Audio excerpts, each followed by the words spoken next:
യേശുക്രിസ്തുവിനെ തൻ്റെ ജീവിത ലക്ഷ്യത്തിൽ നിന്ന് മാറ്റി നിർത്തിയിരിക്കുന്ന ഏതൊരു വ്യക്തിയുടെയും സ്ഥിരമായ വാസസ്ഥലം നരകമാണ്. എപ്പോൾ വേണമെങ്കിലും അവസാനിച്ചേക്കാവുന്ന ഒരു ജീവിതമാണ് നമ്മുടേത്. എത്ര സമ്പന്നനായിരുന്നാലും എത്ര ഉന്നതനായിരുന്നാലും ധനവാനായ ഒരു മനുഷ്യനെ കുറിച്ച് യേശു കർത്താവ് പറയുന്നുണ്ട്. അയാൾക്ക് തൻ്റെ കൃഷിയിൽ നിന്ന് ആ വർഷം വലിയ വിളവ് കിട്ടി. വലിയൊരു കളപ്പുര പണിത് ആ വിളവ് മുഴുവൻ ശേഖരിച്ചു വെക്കുവാൻ അയാൾ തീരുമാനിച്ചു. ധാരാളം വർഷങ്ങൾ തനിക്ക് തിന്നുകുടിച്ച് ആനന്ദിച്ച് ജീവിക്കുവാൻ സാധിക്കുമല്ലോ എന്നോർത്ത് സന്തോഷത്തോടെ ആ രാത്രിയിൽ അയാൾ ഉറങ്ങാൻ കിടന്നു. എന്നാൽ ആ ഉറക്കത്തിൽ ദൈവം അയാളുടെ പ്രാണനെ തിരികെ ചോദിക്കുകയാണ്. താൻ നിത്യമായ സന്തോഷവും സുരക്ഷിതത്വവും കണ്ടെത്തിയെന്നാണ് ആ മനുഷ്യൻ ചിന്തിച്ചത്. ഇന്ന് അനേകം മനുഷ്യർ ചിന്തിക്കുന്നത് പോലെ തൻ്റെ ഭാവിയുടെയും തൻ്റെ ജീവിതത്തിൻ്റെയും എല്ലാം നിയന്ത്രണം തൻ്റെ കൈകളിലാണെന്ന് അയാളും ചിന്തിച്ചു.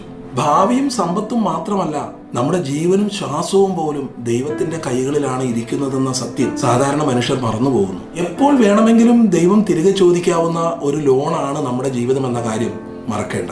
സ്വർഗത്തിൽ നിക്ഷേപം സ്വരൂപിക്കാതെ ഭൂമിയിൽ നിക്ഷേപിക്കുന്ന ഏതൊരു വ്യക്തിയുടെയും അവസ്ഥ ഇതുതന്നെയാണ്.